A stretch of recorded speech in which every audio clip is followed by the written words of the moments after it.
Mheshimiwa Makamu Mwenyekiti anaendelea kuweka udongo kwenye matofali aliyoyaweka. Tuendelee kumwongezea makofi. Tunamshukuru sana, tunamshukuru sana. Sasa watoto msirudie shule.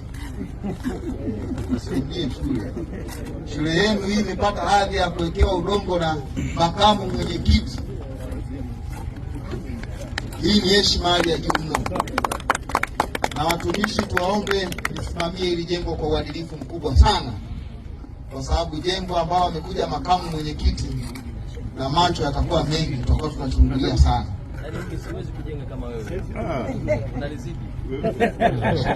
Makamu anaendelea na ujenzi safi kabisa. Nadhani mkoa wa Songwe anapoendelea na ujenzi, niwape taarifa wananchi wenzangu mlioko hapa, makamu mwenyekiti toka ameteuliwa, ziara yake ya kwanza ameanzia mkoa wa Songwe. Naomba hiyo tuweke sawa.